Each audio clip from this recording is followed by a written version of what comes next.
They will hold the government for ransom. पूरा पूरा उनके हाथ में रख दो। जहां क्रिटिकल है, जहां प्राइवेट ही कर सकता है, वहां दे दो कुछ मात्रा में।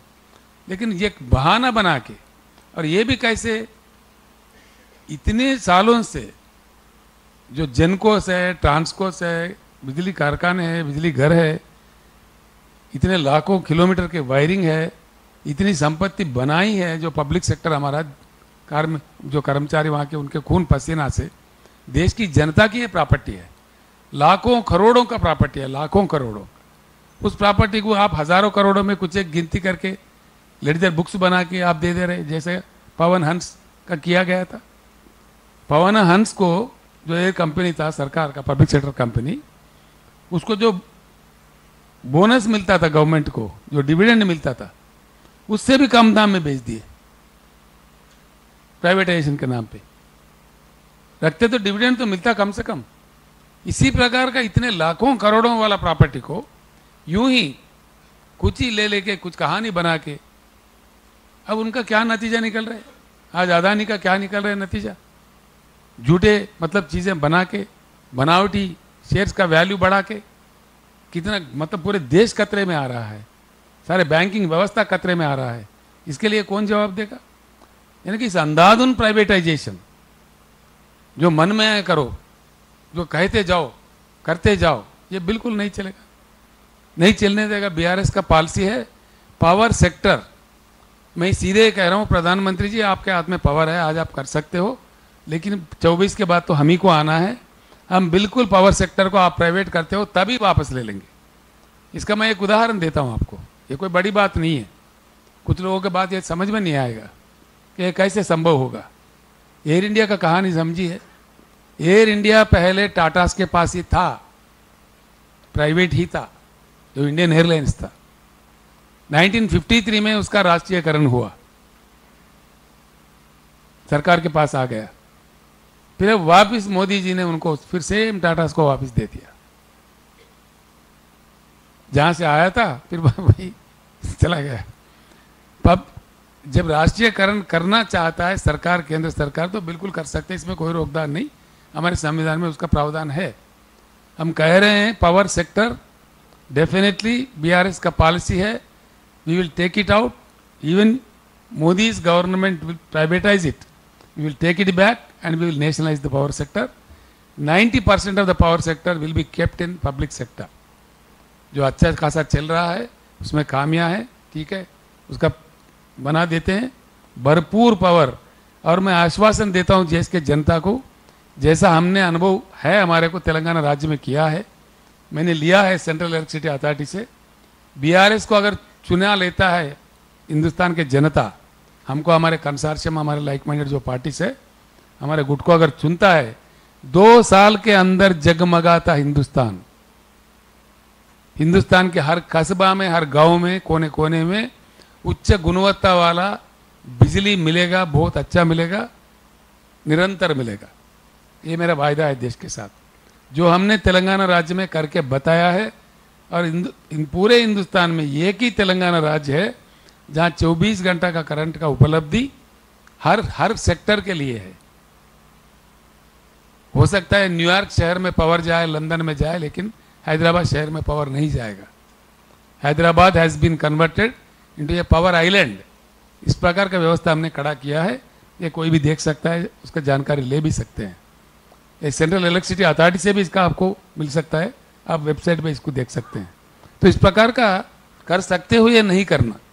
और दूसरी सबसे बड़ा चीज, मैं तो कहता हूं एक साजिश है, वो चाहे केंद्र सरकार कांग्रेस का हो, भाजपा का हो, दोनों का रवैया ऐसे ही रहा। कोल इंडिया, मैंने एक पेपर आपको दिया है, రైల్వే కనెక్టివిటీ కాన్స్టెంట్ इन मेजर कोल फील्ड्स। ఇది ఇచ్చిన सुमन మీరు, ये भी दे दिए ना, ये भी आपके पास है। गवर्नमेंट ऑफ इंडिया के ऊपर 1 पैसा का भी कोई वजन नहीं है। मैं इसलिए ये बात आपके सामने रख रहा हूं, तो इससे गवर्नमेंट इंडिया का व्यवहार समझ में आ जाएगा।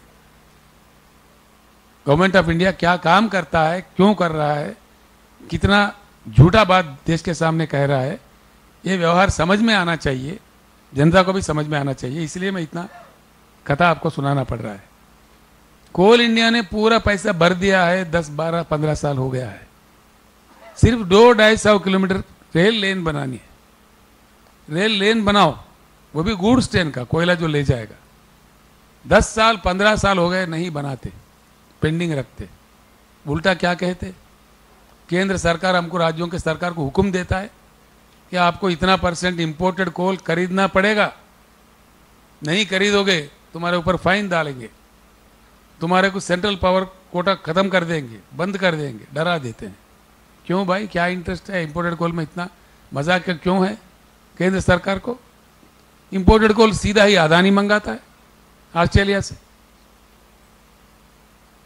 जितना अदानी पे प्रेम है उतना देश पे, जनता पे होना चाहिए, किसानों पे होना चाहिए। क्यों ठोक रहे हो राज्यों के सर पे?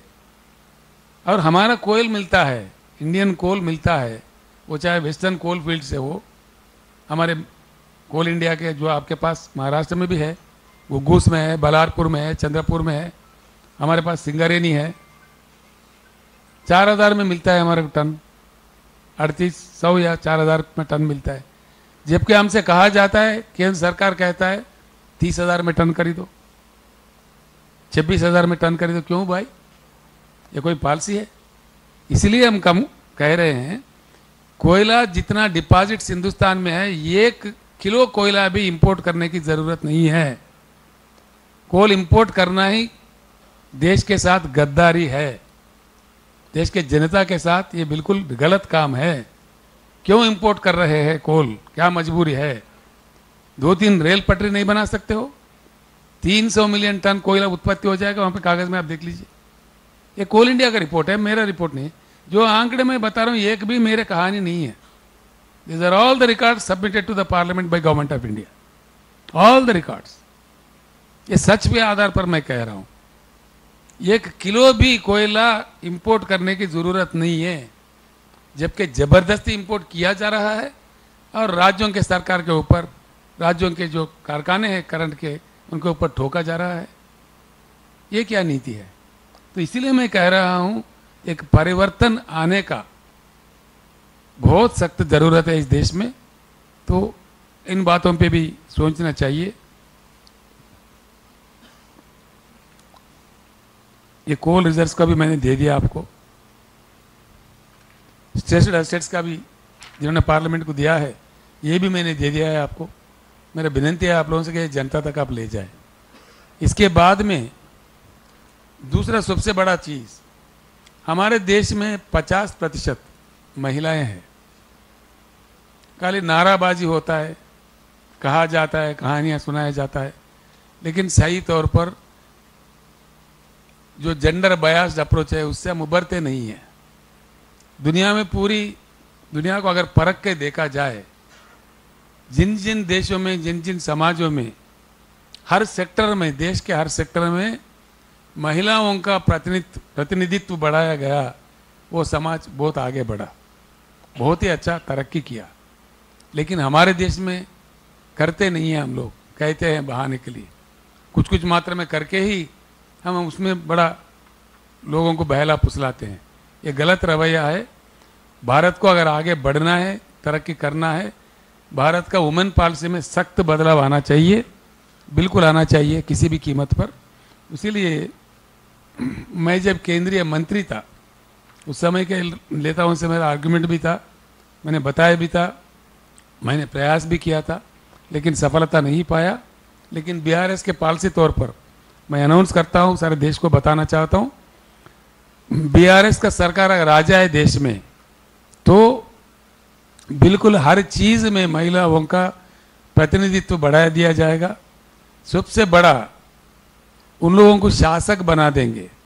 वो बहुत आसान तरीका है, लोग अब कहानियां सुनाते हैं, ऐसा नहीं। हमने एक सुझाव दिया था उस समय। अभी जो मैं, this is a very important announcement I am making on behalf of BRS. हमारा पॉलिसी है सीधा कि हिंदुस्तान के हर असेंबली में और हर काउंसिल में, जहाँ लेजिस्लेटिव काउंसिल है एमएलसीज का, असेंबली में, काउंसिल में और साथ ही साथ पार्लियामेंट में, सीधे ही बीआरएस सरकार बनने के बाद 1 ही साल के अंदर 33% सीटें बढ़ाएंगे। इमीडिएटली बढ़ा के वो सारे 33% सीटें महिला के रिजर्व किया जाएगा। हम वायदा करते हैं हमारे बहनों के साथ, हमारे माओं के साथ, भारत देश के, कि 1 साल के अंदर ही, ये मेरा वादा है, 6 महीने के अंदर डिलिमिटेशन प्रक्रिया खत्म होगा और 6 महीने के अंदर चुनाव भी करा देते हैं। बिल्कुल 1/3% will be women representation in both the houses, parliament and state legislatures बढ़ा दिया जाएगा। And people's representation, people's service will be invited into all walks of the life of the country as much as possible. इससे भी काफ़ी मतलब बदलाव आ सकता है।